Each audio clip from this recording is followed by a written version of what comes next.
And, before we kind of dive in, is that usually the room isn't this full, so what I wanted you to do is just say hello to the person next to you.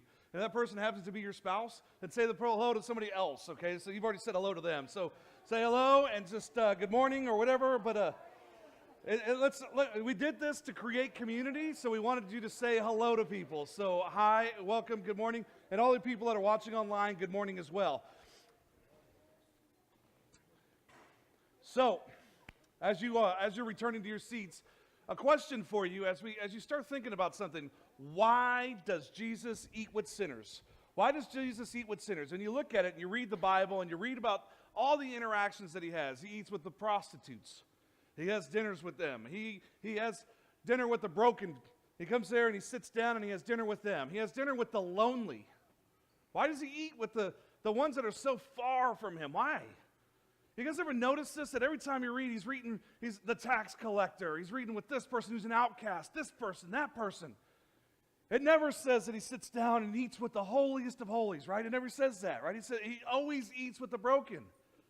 Mark 2:17, he comes out and he says, on hearing this, Jesus said to them, it is not the healthy who need a doctor, but the sick.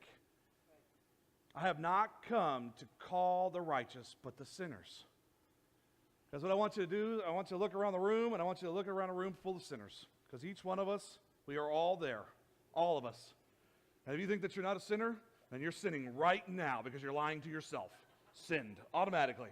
And so when you start hearing this, is that when you go, why is it that if he came for the broken, what about the people that are righteous? Do they get into heaven? It's kind of like a rich man trying to get into heaven, I think. It's not, he tells it's harder. It's harder for a camel to be threaded through an eye of a needle. That's tough. This church was born out of the need to reach people, the desire to reach people, because church didn't really reach me sometimes. Anybody in here grow up Catholic? Anybody? Catholic, you sit down. All right, let's kneel for this prayer. Let's stand up for this one. Let's do this. Let's do that. By the way, we're going to teach it in Latin. So if you speak English, you're probably not going to understand a whole lot what we're saying until recently where they've made that change. It was pews. It was stand up, sit down, sing verses 1, 2, 3, and 4, and then that was it. That was it. There was no relation to me. It didn't reach me. I felt, it was like bring a friend to this. Ooh, man, how do I bring a friend here? You're always worried about, is it a weird Sunday? Is it a good Sunday? Are they going to be doing something weird this week? Do you know? I don't know. They had the tambourine going. You guys ever been to a place where they're just banging that bad boy? It's like, dang, like man. Take a special offering. I went to one church one time, and some of you guys can relate to this, where they had a guest evangelist, and the guy was up here yelling and screaming at me, and I was like, oh my God, what did I do wrong? I just came here to hang out with you for the day. And it just kept going and going, but it was like, so we created a church to be relational, to help reach people that were far, to help reach people that weren't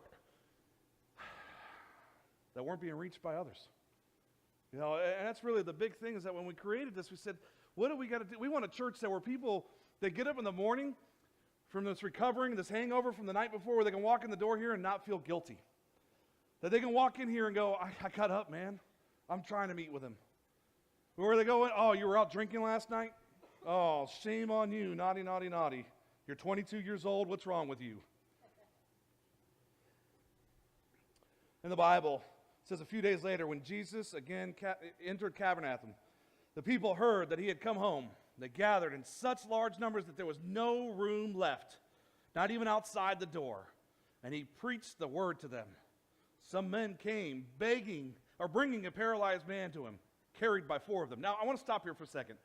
So imagine this. And so when I was a youth pastor, I used to teach this, and I used to use the South Park characters, because they would be the 4 characters carrying Timmy. It would be like the 4 of them walking up, and in case you guys haven't seen South Park, the 4 of them is like they're a gang all together, and Timmy's the lame one and the disabled.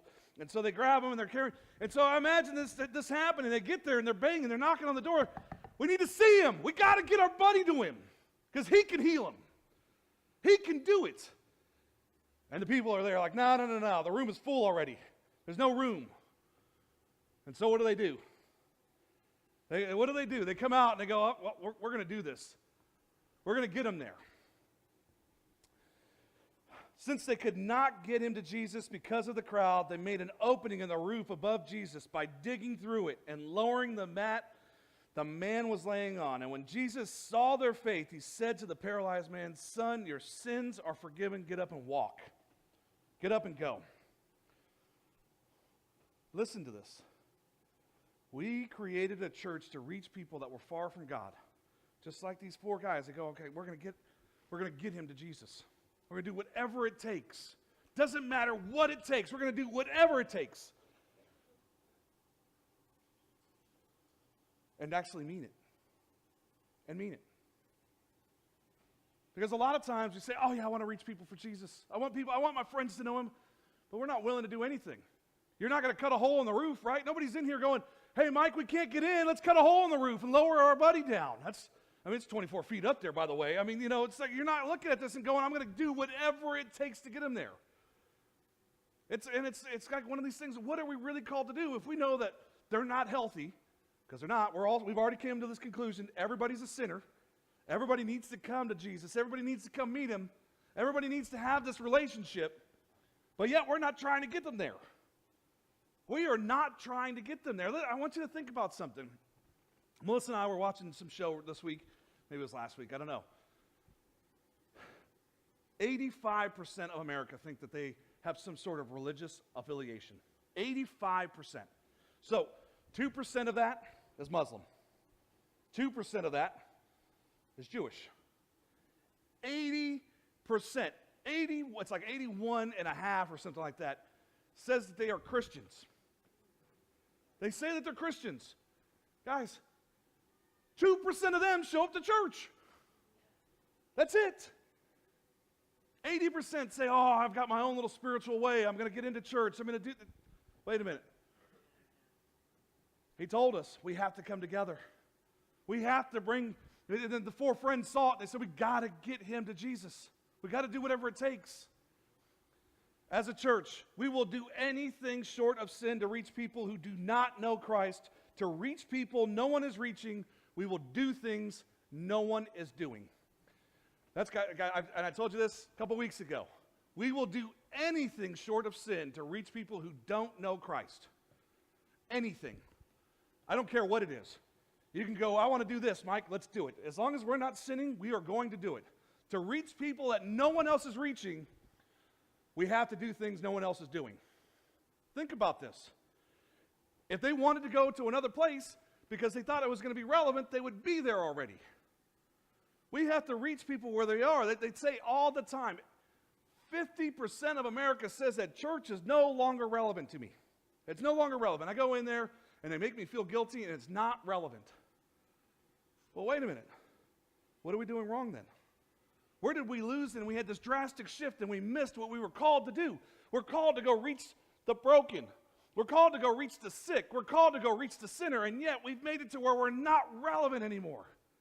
It's kind of sad. It almost makes church worthless.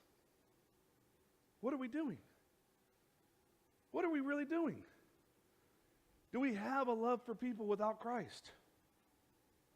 Inside of your notes, I gave you a scale from 1 to 10. And here's that question. Do you have a love for people who are without Christ? Do you have that love? Number 10, you're Christ. You are passionate. You're like, I'm going to do whatever it takes. I go to the fountain. I talk to people. I go from place to place. I eat with sinners all the time, and I forgive them of their sins. You're not there, okay? So 9. And you're probably not 1 because you're like trying to drag people out of this place. Nobody in here is trying to drag other people out of here, so you're at least a 2. So you're in between 2 and 9. Now, if you're like if you go, I'm a 10 or I'm up there and that you led someone to Christ, and not just some, you're like many. You just go ahead and just count up 100 of them or something like that. You pray for several people daily. You've brought someone to church with you today.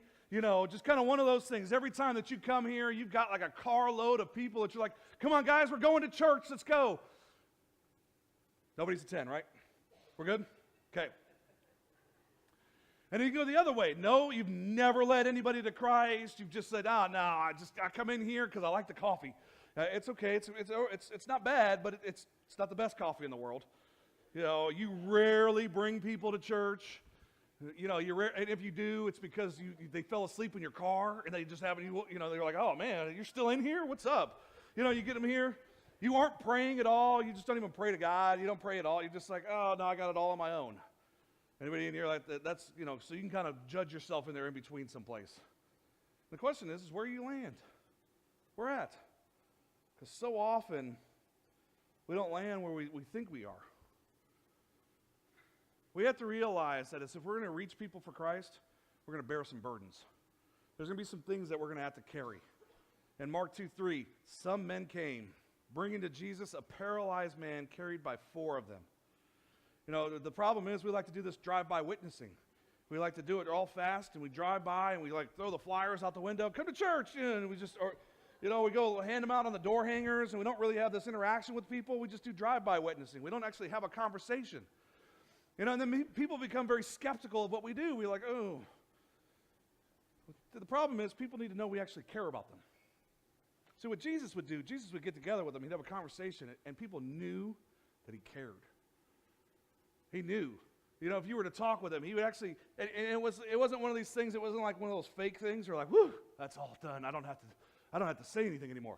But they actually cared. This interaction where he wanted to spend time with them, where he wanted to be able to go, I want you to do better, and I really care if you do better. Is that how you are with your neighbors? Because a lot of times we're not like that with our neighbors at all. We don't actually go, I want you to do better. I'm willing to do anything to help you get there. It's like, what's up? How you doing?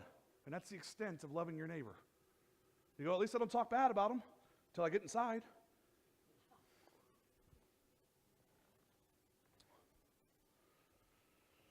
Most of us, when you weren't a Christian or when you were far from God, you didn't care how much the person knew that you were talking to. You didn't care how much they knew about God. You just wanted to know that they cared about you. That's what you wanted. You didn't care about how much, oh, they know everything. Did you know that they know the entire first 5 books of the Bible? They know it all, the word for word. Nobody cares about that. They care that you love them, that you care for them, that you genuinely want to see them do better. That's the problem, is that, do you really want to see the people around you do better? And are you willing to carry that burden? Are you willing to because you're going to have to put it on and go with it. And then the other thing is you go, oh, you know, we're going to play invite videos. I'm going to tell you right now, all the way up until Easter, it'll be invite videos, invite videos, invite videos. Do you know why? Because we actually want you to invite people. We don't just play them because we're like, oh, these are funny. You guys just watch these. We actually want you to bring somebody to church. You come here on a regular basis. That means that you kind of like it here. You might, you know, you're like, that's okay sometimes. It's cool. That means bring a friend. They might like it here too. And not just invite them. Go ahead and go stalker status one time. Just show up at the door. Be like, hey, what's up? Get in the car. We're going. Bring them to church. Don't just invite. Bring them. I'm telling you, you bring somebody here one time, and if you bring them on Easter, it's going to be funny. I'm going to tell you now. I'm working on it now. It's going to be funny. It'll be well worth them coming. There's no admission charge. We're not charging anything at the door. Bring them in. There's no cover charge. Bring somebody. These 4 guys, they do whatever it takes to get their buddies there. They do whatever it takes to get at least their friend there. But the crowd was too big. You know, that's what happens. The crowd ends up being too big. And we go, what are we supposed to do? You know, they didn't turn their backs. They didn't walk away. They didn't go, oh, it's too full. Let's go away. No. Not only did they go, oh, we have to get them there. What's it going to take? Do you turn your backs on your friends? When your friends go, hey, I'm hurting, do you listen? Or do you turn your back? Oh, you're hurting? Gotta go away. No, you listen. You spend time with them. When they're having a baby, you show up at the shower, right? You show up and go, hey, I'm here to support. I'm here to help you because it takes a village to raise a child. I'm here to be able to help you get through this. When their mom dies, you show up to the funeral. You're there to help, and you show that you actually care, and you want to help them get through it. What are you doing? Do we turn our back, or do we actually love and care about somebody? Because so often we turn our back. This week, guys, you know that we had a tragedy happen. And I'm not going to talk more about it, but the thing is that when I put out a post and it says, stop and pray, a real prayer, it's because so often we say, I'm praying, and that was literally you praying. I typed it out. And you didn't actually stop and say a real prayer. We need to start a meal train. There should have been 100 people that signed up immediately, because that's how we come together and love one another. We love by helping, by not turning our back and going, nope, too busy for that. And I can promise you that family would never be too busy for you. They would make it happen. I can promise you that. And I'm not here to guilt you, but I'm telling you is that you have to do what it takes to show that you actually care for your neighbor. You have to do what it takes.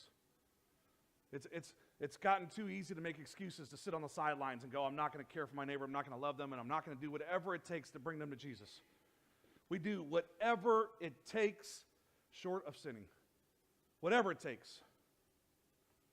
You know, if you look at Acts and you start reading there, they supported each other so much that they sold all of their possessions, all of them, so that nobody had a need.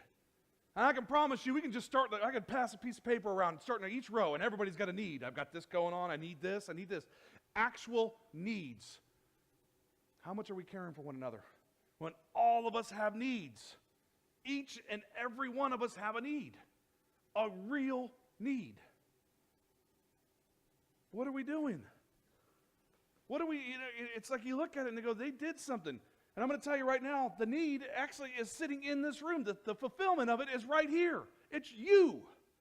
You are that fulfillment to the need. You were there. There's a song, and I don't remember who sings it right now, and it says, God, why didn't you do something? Well, God did do something. He sent you. He did something. When you recognize that need, you see it. I sent you. Have you realized that yet? Have you looked at your connections and maybe you're that need? Maybe you are the person that they needed. Maybe that conversation.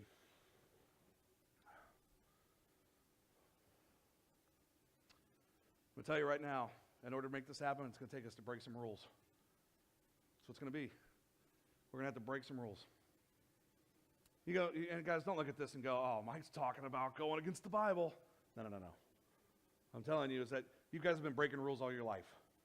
All of your life you've been breaking rules. You never wait 30 minutes to go and get in the pool after eating. You never, ever. Anybody in here, if you've said, oh, I waited the full 30 minutes, you're lying.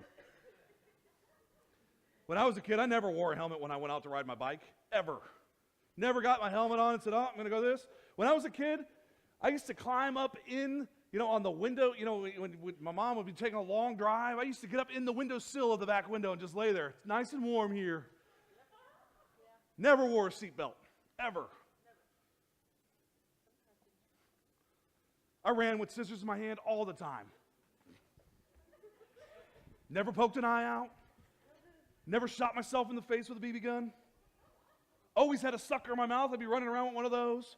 I'd have a sucker, but, I will tell you, though, a funny story is that my oldest daughter, the one time you give her a pencil, stabs herself in the back of the throat. You're like, here you go.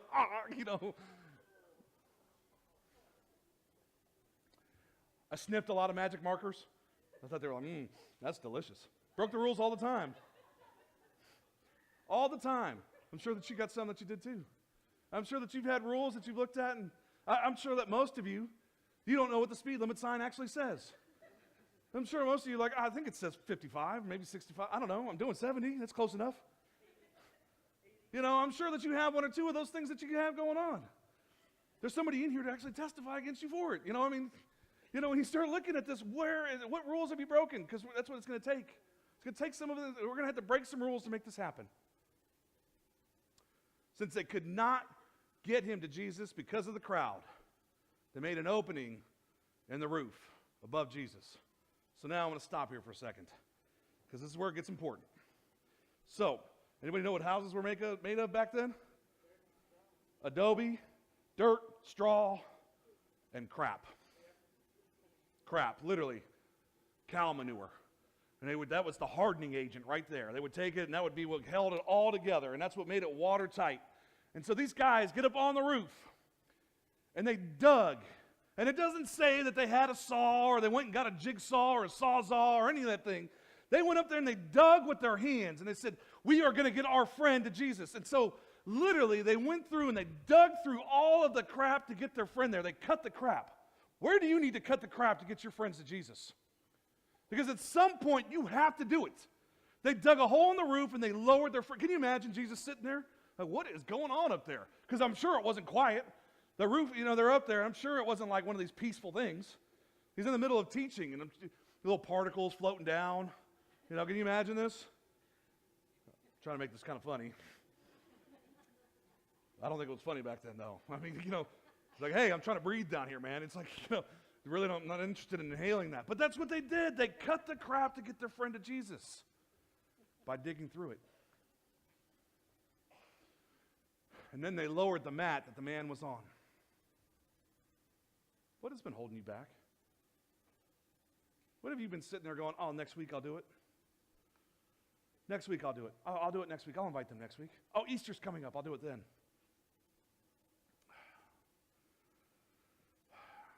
Anything short of sin. It's not like they dropped the guy. They didn't go off and poison anybody to get him there. They didn't, they did something that was peaceful. Wasn't he? Well, it might have been illegal. I don't know. I'm sure they had breaking and entering laws back then. But because they did whatever it took to get their friend there. We won't even ask. We don't even make the simple, ask the question. 80% of America says that if you ask me, I'll go. One time, just ask. Anything short of sin to reach people who don't know Christ, and we will do things that nobody else is doing. What are we doing? So you start asking these questions. What do we do? You guys know that we do church online here? You guys know that? And all that church online last week? Do you have any idea how many people we reached last week on church online? 1,700 last week. 1,700 people watched our service last week. I didn't think it was that good, but they did.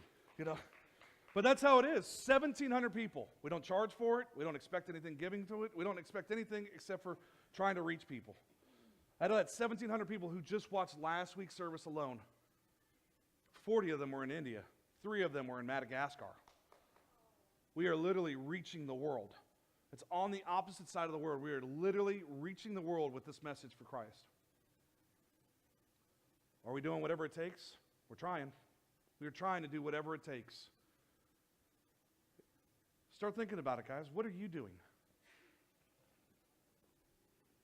What are we giving away? Guys, you know that if we get something that we don't use here anymore, we send it to another church, right? We're done using it. We don't have a use for it. Or even if we upgrade or we replace something, we don't sell it, we give it away. Here, you take it. What are we doing in order? You start looking at what are you doing in order to bring people here? What are you doing to help get people to Christ? Look at what Martin Luther did. If you guys don't know who Martin Luther is, I'm not talking about Dr. King. I'm talking about the one who actually started the Protestant movement. He went completely against the grain. He put his life out there so that people could know Christ. Because, you went against the Catholic Church, it wasn't good for you. He put his life out there. And he wrote the Reformation letters. And he went and tacked them up on monks' doors. It could have been over for him. But he made a change and he did something. And he said, I'm going to do what it takes to get people to Christ. Because you might notice, we're a little more creative than other churches. We do things a little differently. We love the media. We do all these different things. It's because a lot of churches don't do it. We're trying to do more to reach other people. 100 years ago, church was the epicenter of creativity. People could come in and you could actually be creative. You had that free form.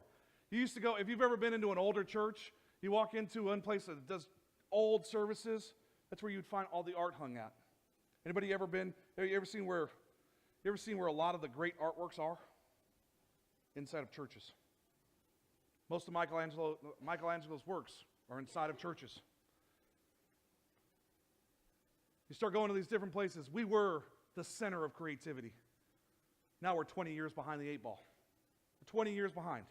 You go to a church, I've walked into churches and they're still using the old projector, like where they got to move the slide over by hand. Some of you guys know that. I know you do. You haven't seen it recently, but I walked into a church recently that had one. I was like, what are you guys using this for? I can use it to paint some stuff. They're like, no. We use that for service. Ooh, I got a projector. You want a projector? That's just how it gets to. What are you doing to help the people around you? Because I told you this year is going to be different. We're going to help every church we can around us. We're going to do everything we can to reach the churches around us, and if we can help them, we're going to help them. Churches were the center of the city. That's what they were. Go to an old city, they were the center of the city because it was that important for people to be around the church. And people did whatever it took to get them there. Now people are shocked when churches are innovative. Oh, we're doing this, or we're doing that. Oh, really, at a church? Yeah, at a church. People are shocked. A church created the Bible app. They give it away for free. Most of you have it on your phone. No profit, no nothing. They just gave it away. I'll tell you right now, they've had 5 million downloads of it. That's pretty big for one app.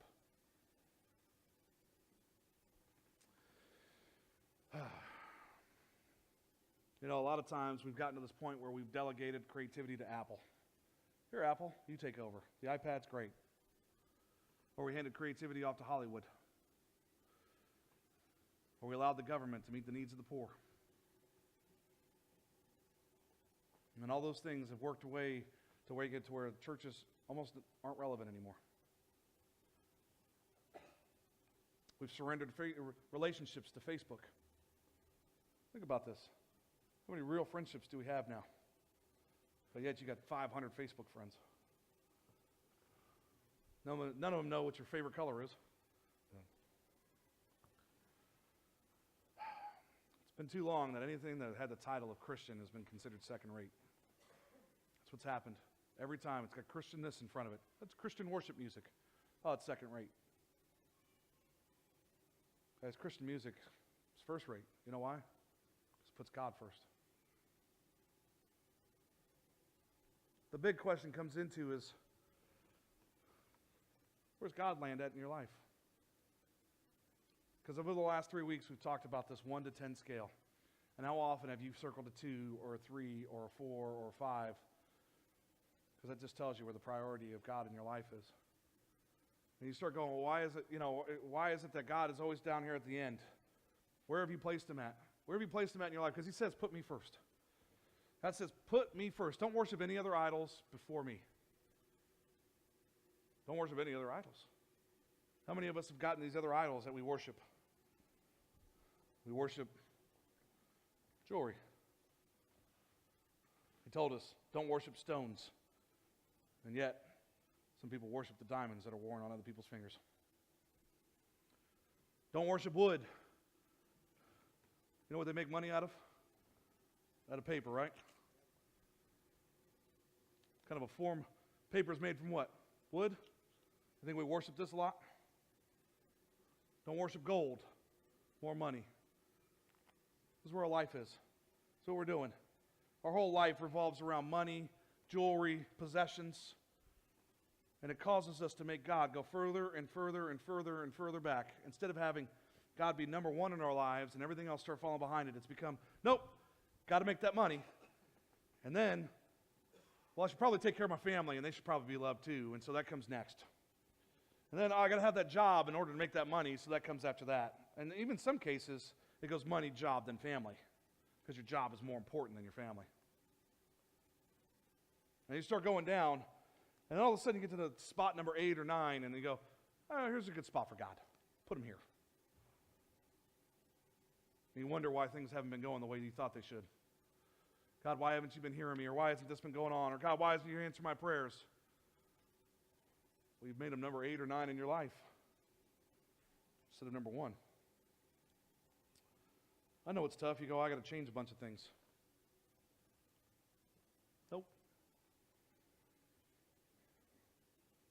Change one thing, and everything else will fall into place where it's supposed to. You start following the plan that God has laid out for you, and he said, this is the direction I want you to go. It'll all just start falling into place. and it'll just keep falling in. You'll learn that God 1, family 2, church 3rd. And you'll start seeing what happens as it goes down. Guys, I want to see a church full of people, and it's awesome to see this. You look around right now, I want to see that. But I really want to tell you is I want to see a church full of people that don't judge others that don't have Christ in their lives. That our job is to help grow people and help them have a relationship with Christ. That's what I want to see. Jesus didn't come for the healthy, he came for the sick. This church should always be a safe haven for those that are sick, for those that are hurting. You just always be here. You always come to church. Don't bring me your diseases, but always come to church when you're... I want to see a church where people will bear the burdens of one another. They'll help each other. And we're willing to break some rules to make that happen. Because we're not a church for every other church. We know that. We know that we're kind of considered the outcast sometimes. And that's okay. I want to be the outcast that loves people, that reaches people for Christ, and that is willing to do anything that it takes to love. That's what I want to be. And I want each one of you to be on that ride with me. We're going to do anything short of sin to reach people for Christ. That's where I want you to be at. Are you ready to start reaching people for Christ? Because guys, have you seen what's happening in this city? Have you seen what's been going on? The city, it's time for God to start taking over because it's crazy right now. I think there's been 4 shootings this week. Is that what it's been? 4 shootings this week in Fairfield alone. Guys, this is not acceptable. This is a city that is lost right now. Where people are just shooting each other up. They don't even value each other's lives. How can they say that they love one another? How can they say that they love anything? They don't even value the person's life where it's right next to them. Guys, it's time for us to make a shift, and it's time for us to start taking our city back. We go, oh, I'm going to move. I'm not moving anywhere. This is God's city, and we're going to take it back. It's going to happen, and it's going to take all of us to do it. Guys, I want to remind you of something. You look around this room, and there's a few more than 12.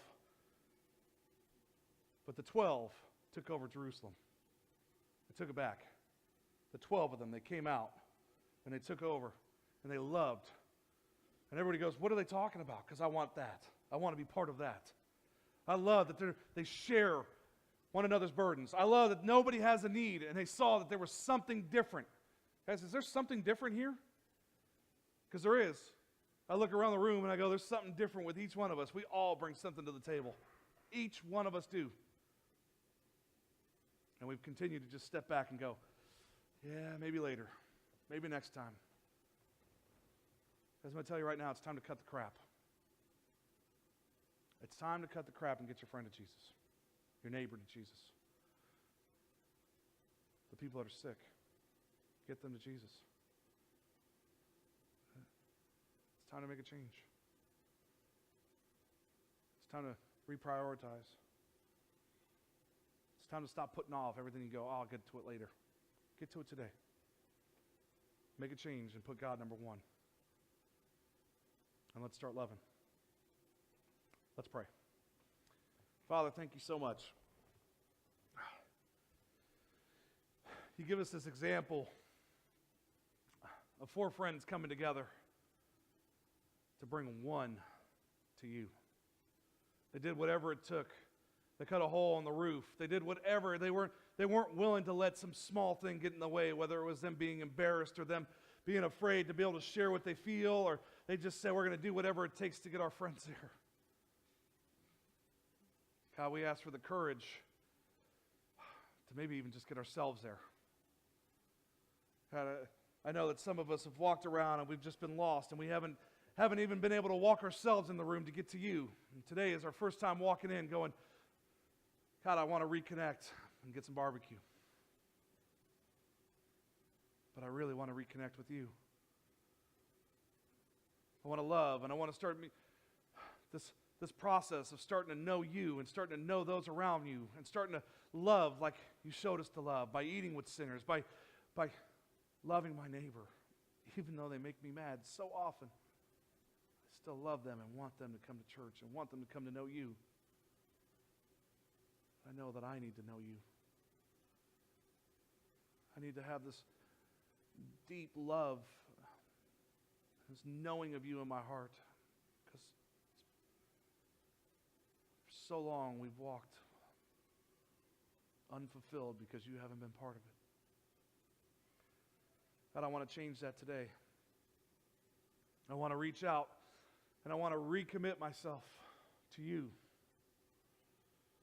I believe that you sent your Son to give me this real life example of loving you, of loving my neighbor, and sacrificing so that I could be clean, so that I could be sinless in your eyes. God, I want that. I want that relationship where there's no barrier between you and I. And I know what love is, and I can start sharing that with my neighbor. I can start sharing that with the people in my own home. Start sharing that with my family, my friends, just the other people that are sitting in church with me. God, I'm ready to make that commitment. I don't know everything, but I'm ready to start now. I'm ready to start going in the direction of you instead of the direction of me. God, thank you. Thank you for sending your Son for each one of us. Keeping your head down. If you prayed that with me, if you prayed that you're just ready to start a new commitment, that you're ready to start walking with God, can you just put a hand up, just saying, I'm ready to start doing this because it's Jesus and we, not just Jesus and me. I'm ready to start doing life with you. I'm tired of doing it my way because my way hasn't gotten me very far. That my way has just been leading me to where I continue to have destruction. It continues to lead me down the same path where I look and go, why am I here? Every time I keep going back to the same place. Well, God, I'm ready to change that. I'm ready to start following you and you leading me the direction. You can put your hands down. Thank you so much. Father, we're so thankful for each one that's put their hands up, or each one that put their hands up in their mind that just said, I'm so worried of what people are going to think of me. For all of us to recommit ourselves, to step out and go, I'm ready to reach my neighbor for God. I'm ready to start helping carry the burden and make it a little lighter for each person in here. I'm ready to start helping fulfill needs. I'm ready to start loving. God, thank you. Thank you for what you're doing right here and now. It's in your Son. In Jesus' name we pray. Amen.